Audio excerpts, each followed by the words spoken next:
Ahoy there! Captain Benzie here, coming at you with another developer Q&A video for Eve Echoes. Each week, the developers of Eve Echoes take 4 questions posed by the community, respond to those questions, and post those answers to both the official Eve Echoes Facebook page and the official Eve Echoes Twitter account. Now, I know not everyone has access to social media, wants access to social media, and even if they do, they don't necessarily want to tie their social media to a video game, so each week I go over those questions and responses and I add in my own personal thoughts and opinions as well. Of course, these are just my thoughts and opinions, you may have your own as well. I'd love to hear those in the comment section below. Speaking of hearing your opinions and your thoughts, if you have a question for the developers you'd like to have answered, there's also a link in the description below as well that will take you through to a Google document where you can ask questions directly to the developers, and if yours is one of the ones chosen to be responded to in a future dev Q&A, not only will you get the answer, not only do you get featured in one of my videos, you also get a month of basic Omega, which I personally think is really quite cool as a sort of thank you for engaging with the developers. If you do like this kind of content as well, there's a whole playlist of developer Q&As, plus a load of AMAs and Ask Me Anythings recently that the developers have done, so if you're interested to know what kind of direction Eve Echoes is going in, there's a lot of really exciting stuff, make sure to check out that playlist. Anyway, I'm not going to ramble on about this one too long because my voice still hasn't recovered from earlier this week, so let's go straight in to the developer Q&A for the week of the 8th of December through to the 14th. First question, open a way to be able to get Nanocores apart from Concord Store and store with ISK. Suggestion, they should be in the Bounty of Nihilist Dead Space, Nanocores, or in the Anomalies Explorer, since at the moment they're giving a very low bounty. Now I could agree that actually, yeah, I think exploration needs a lot of fixes. I don't think this is a fix for exploration, putting Nanocores into exploration. I'm not sure. The other side there as well, Nihilist Dead Space being low bounty. Well, yes, if you're in Angel Space, maybe, but in some of the others, you can get literally hundreds of millions of ISK out of those. They are very, very lucrative. I don't think we really need actual nanocores added there, especially since nanocores kind of are found in dead spaces, Nihilist Dead Spaces. If you go into those, the boxes have the materials that you use to construct nanocores, and I think people forget about that. People think that nanocores are just something you get out of the Concord Pass or out of events and stuff like that. It's not. There are ones you can make in-game as well. You reverse engineer them yourself. Some of those are actually some of the best nanocores in the game. I'm looking at you, Serpentis nanocores. Those are utterly insane. And the Blood Raider ones are pretty unique as well. Both ones I do strongly recommend if you have the ships that can use them. Of course, on top of that, there's also the ability to get nanocores through faction wargames. In that the Faction Wargame store has things that, rather than the Serpentis NCO and the Blood Raider NCO being made by reverse engineering, you can get the Galente NCO or the Minmatar NCO and stuff like that through Faction Wargames, and those can be pretty useful cores too. Now, the response here from Mike Lee is, thanks for your suggestion. Nanocore is not only available in Concord Pass shop, in the game players can get Nanocore in other ways, i.e. purchase it in the LB Exchange store or obtain it through reverse engineering materials such as structure units from Nihilist Space. So, excuse me. Yeah, basically what I said. Also, new name there, Mike Lee. Hi Mike Lee, if you're watching this video, good to see more developers responding. Is there any plan in the near future about adding more music to the game? Music means a lot to me, and the music of EVE Online is just awesome and relaxing. I gotta admit that I agree here. EVE Online's soundtrack, mostly done by a guy called John Halur, is an absolutely incredible soundtrack. I have most of it actually on my phone. I listen to it a lot in things like car journeys or just to relax in the evenings. Genuinely, I'm not making this up. And you'll know I use it in most of my videos as ambient soundtracks in the background as well. There's some really obvious ones like Below the Asteroids. The theme of Jita is a pretty cool one. I absolutely love Seven Clans. If you haven't already, go to YouTube, at the end of this video of course, type in EVE Online 7 Clans and just listen and enjoy. It is incredible. It's battle music for the Minmatar basically. And it is just so cool. I just can't really use it as a backing track for the videos because it gets pretty eclectic. It's actually my ringtone at the moment as well. Anyway, Jamie says, another new developer. I am very glad that you like our music. We tried to introduce some new music elements in recent events, namely the Neon Rain. and the feedback has been positive. Therefore, we'll keep doing so to future events and major updates from time to time. Moreover, we'll also optimize sound effects in the game to bring better audio and visual experiences to you all. And that's an important thing. I think it's not just a case of adding new music, but making sure the whole sound direction does get improved and sort of worked on. I love the sound of most of the weapons in the game, but there are some that I think could do with changing. It'd be nice to get a little bit of a difference between sort of, you know, some of the different sizes of weaponry. I'm looking at you missiles, medium missiles and small missiles and large missiles all making the same sound. That, I think that could be something that could be improved. But musically as well, yeah, my goodness, I would love to go into an Angel Dead Space and actually get 7 clans playing. That would just blow my mind. Because at the moment we've basically got one piece of battle music, let's be honest, and it's cool, but it gets a bit tiresome. So adding more tracks that play in different places around New Eden, hell yeah, more of that definitely. Anyway, question 3. Hello, would it be possible to allow stacking of more modules in the tray? It is great to be able to stack weapons, but why not mining lasers or electronic warfare? Lance.responds, responds, because this is actually something I've thought of as well. You know, I've wondered to myself, I would love to be able to stack both of my Nosferatus. I would love to be able to stack things like shield boosters, but hey, definitely things like adaptive invulnerability fields, etc.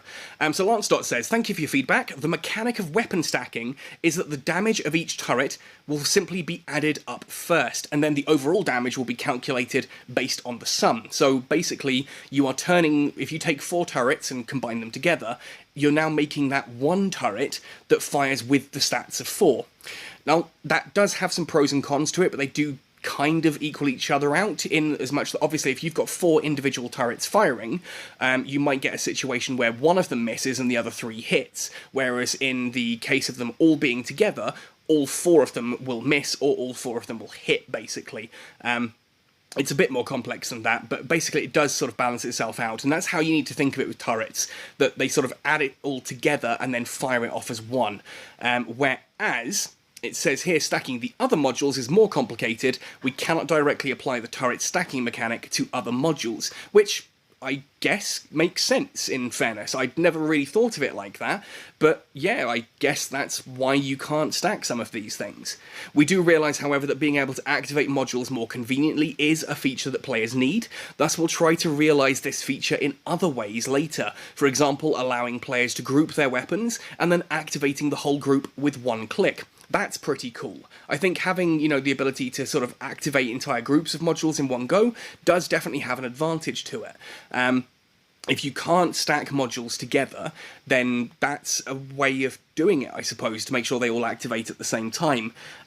As I said, though, things like, I don't know, maybe it could be possible, like, they don't mention it explicitly here, something like adaptive invulnerability fields, because they're the kind of thing you just kind of equip, you turn it on, and then it's done. And I would rather not have 2 or 3 of my rack, so to speak, that tray, taken up by these modules. I usually pop it on the second page, if there is one. It would be nice to just stack those all into one, activate it once, and then just forget about it. But if it's not possible, then yeah, excuse me, having that whole thing of being able to group things together and then activate an entire group in one go could be pretty cool. I wonder if you could group different modules together like that. Like, for example, you might decide that your ship is pretty good at sort of sniping, but you want to have a set of modules that all react the second something gets close. Like, some people have, like, strike cannons, but they fit a couple of autos on there in case anything gets close, and maybe put a couple of Weber fires on there as well. So you could have something that you can just literally click on your target, click on that group, and it would then Weber fire and start the autocannon on that particular target. That could be an interesting way of doing things. Niche, but it's nice to know they're thinking about that kind of stuff. And the fourth and final question, will it be possible to increase the brightness of armor link animation? I really like the armor tank command link animations, and I'm 100% sure armor link module looks cool too, but it's barely noticeable, thank you. Yeah, I will agree with this. When you activate an armor link module, you do kind of get a ripple across there, like the ships, but it's really not strong, it's hard to see, you need good graphics, and you need to be zoomed right in. Now, Jamie again responds, I'm very glad that you like the module. We'll pass this feedback to our artists and include visual effect adjustments to the Armor Link module in future visual effect improvement plans.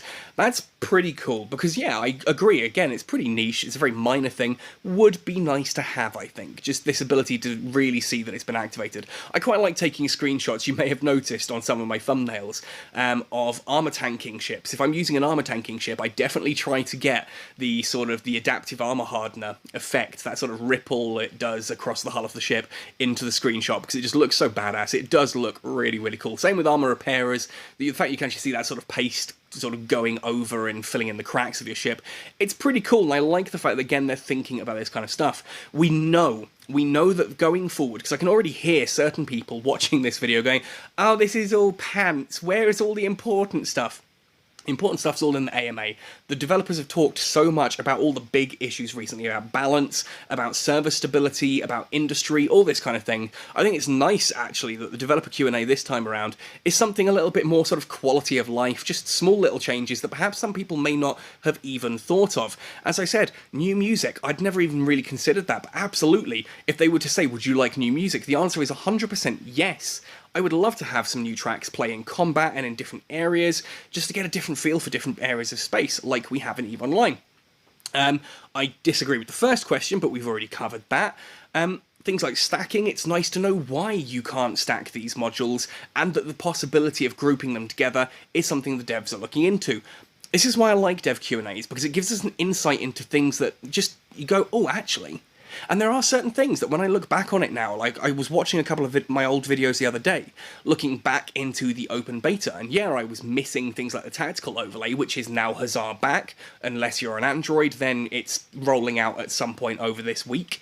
There was an issue with Google Play basically being rolled out. So that is on its way. Stay tuned, keep an eye on the Google Play Store for an update that will allow you to get that. But it's just...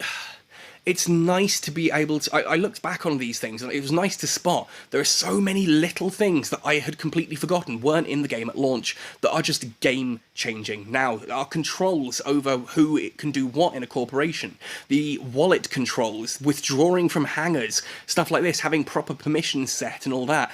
It's the ability to request and approve from hangars is monstrous. We lost like $1 billion-ish worth of ore early on in the game, back when $1 billion was a hell of a lot of money, because someone basically stole a load of ore out of our hangars and then ran off to a new corp with it. Yeah, it's part of EVE, but just looking at these quality of life changes, they're small little things, but they really do add up over time. And it's nice to see the devs showing a bit more of an interest in these things. If you want to know the answers to the big questions, like are we getting new ships soon, when are the porpoise and the orca coming, what fixes are there to industry, check out the dev AMA videos I put up recently. Otherwise, as I'm sure you can hear, my throat is dying here, folks. I am still very ill at the moment, pushing through to the best of my ability. Also, just want to give a huge thank you and a shout out to everyone who has offered, pledged to support in regards to upgrading our internet. It's finally here, after 15 months of pushing. We have the cables all connected, we've got the decoder in the wall, we even now have the router. We've just got to raise another $300 US for a connection fee, which we were not told about ahead of time, but you cannot argue this kind of stuff in Zimbabwe. Any other country you can go, I'm sorry, show me where I was told I needed to pay this at the start, and if they can't prove it, you wouldn't have to pay it. Here, no, they can just go, oh yeah, it's a $300 connection fee.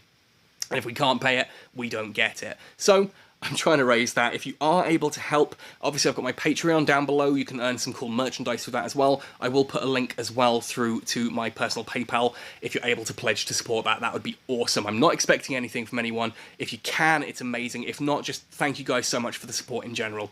Anyway, thank you for watching this one right the way to the end. I'm gonna, shove off now and go die quietly in the corner. Happy sailing, and see you in New Eden.